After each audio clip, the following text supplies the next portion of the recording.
The city of York is well known for its medieval history. This heritage may elude some of the younger generation, but there are still those who strive to keep it alive. Many refer to this period as the Dark Ages. However, some choose to think of it as the Fun Ages.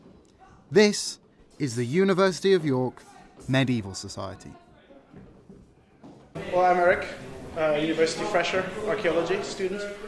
I've been in the Medieval Society for about a few months, started in October.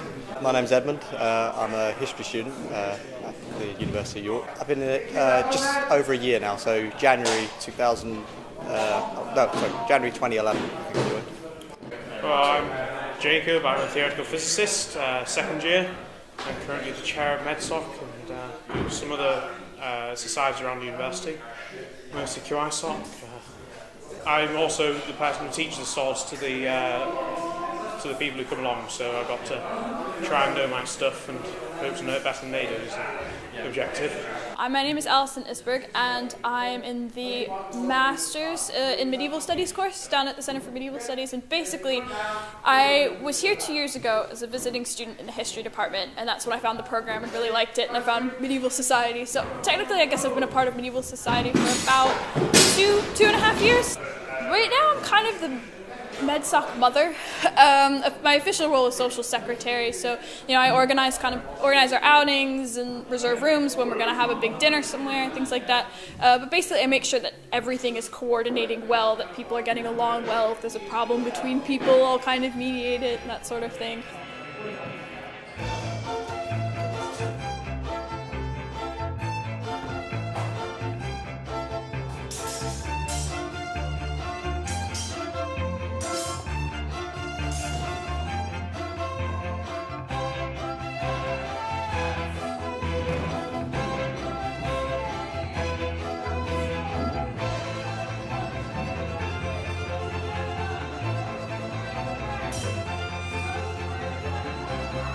The Society lives out many different aspects of medieval life, although the most popular of these is medieval combat. I love it, absolutely. I joined it because of my passion in medieval, everything medieval really, everything that has to do with combat and stuff. It's a martial art, but at the same time you're using longswords, so I think it's quite interesting that way, and because it's underdeveloped slightly, there's room for expansion, if that makes sense. I've done some one-on-one fighting, but it's not really my thing, just, bashing into people. I definitely respect people who do it, but I'm much more interested in kind of the material culture side of the medieval period, and how do you have a fire and a cauldron and feed 20 people with it, and how do you take a bunch of raw wool and turn it into an outfit, things like that. I always loved swords I did fencing from when I was 9 through to when I was 12, so a step up, but in the right direction, I think.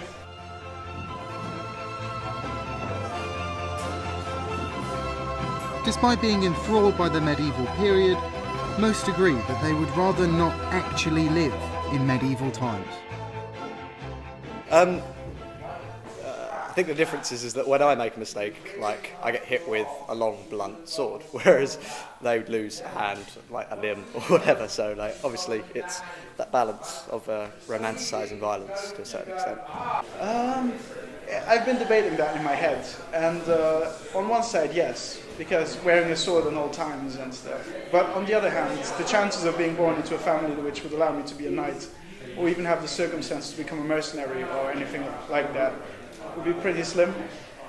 And also, medical care and everything we have today wouldn't exist, so I wouldn't mind being born dead, but I think I prefer doing this now than back then. You don't stand a risk of getting your limbs chopped off. But at the same time, it depends where you're born, isn't it? Because if you were born to a peasant family, you wouldn't be doing this. You'd be in a farm, and then somebody would come, you'd be in the line to the spear, and just hoping to stab something that comes past, and hope not to get cut to pieces.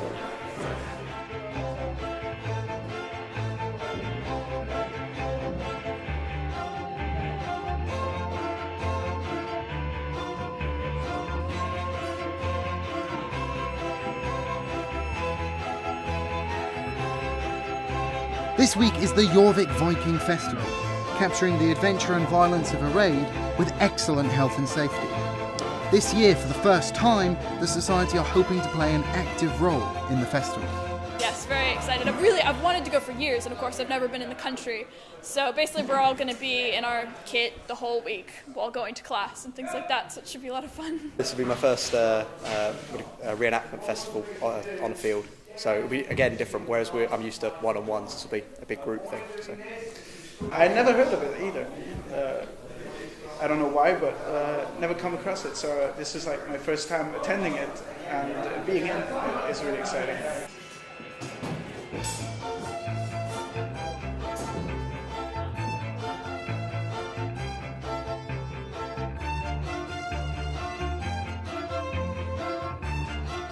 Today, the Society are being trained by Crusade, an expert medieval lifestyle and combat group, all in preparation for the finale of the festival.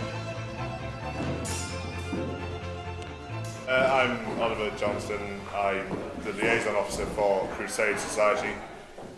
What we do is reenact, we're reenactors, battle reenactors, and we do sort of 11th to the 13th century. We go around the country. We've got shows everywhere, from Hastings in the south to Lanark in Scotland, so everywhere. We also do the Jorvik Festival. I'm enjoying it quite a lot today because it's a bit different from what I'm used to, using a shield and single-handers rather than long swords. So, yeah, it's interesting. This is the first time that we've really had a group up who knows how to fight in groups and can teach us how to fight in groups. So I think everything's going pretty well. If we can get all the sewing done and all the kit sewn, then we'll be fine. Yeah, they're a lot better than the standard kind of people we bring in from scratch. They did a lot better. Yeah.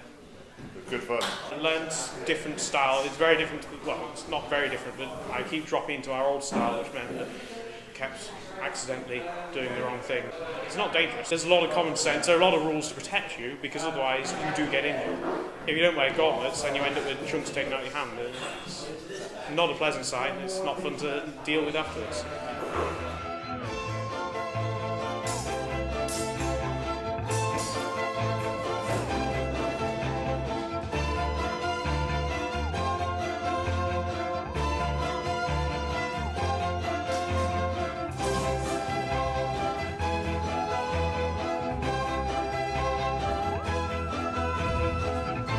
Before they are allowed to perform in a medieval battle, they must first face the combat safety test. We are going to team up with Crusade and do a few battles, so they can test us, see if we're good enough to be part of the society with them. They're training us up, and we should be doing our test at some point. I don't know exactly when. And I think, yeah, we should all be able to participate. Oh yeah. It's the last day of the festival. The final battle reenactment is in sight. But how many warriors fell at the hands of the combat safety test? The combat test went pretty well. We had 4 people pass the combat test, 3 of whom are here who will be fighting, and then we had 1 other member who did a combat test with another group, and that transferred over, so I think we should have 4 or 5 guys altogether. However, the few members who passed the test do not seem to know exactly what's in store for them. I don't know exactly. I gather it will be a couple of hundred, but... It's a big fight, big battle, a bit like the skirmishes we had over here, but on a larger scale. I don't really know what the story behind it is, if it's Saxons against Vikings or something else, but it's going to be pretty spectacular, I hope. Lots of bloodshed, hopefully. A bit of gutting, maybe a bit of butchering as well, you never know. Basically, we're going to go to the race course and have battle there, and then there'll be the boat burning, and then there'll be drinking, hopefully, everything else. Despite this uncertainty, they try not to show nerves. Do you feel nervous about it? No. No, not at all. No. I probably will once I'm in it, and then when we start fighting, it will be okay. But I'm not really nervous. I'm pretty excited though. Yeah. A bit of nerves, but then if you're not nervous, then what's the point of doing it? You need to seek the thrills, don't you? See how many get before you got got. Perhaps they should have been more worried, as their fate was sealed by historical fact. In the sunshine at Stamford Bridge, enjoying the waters of the river. Light the fire. What did you say? No!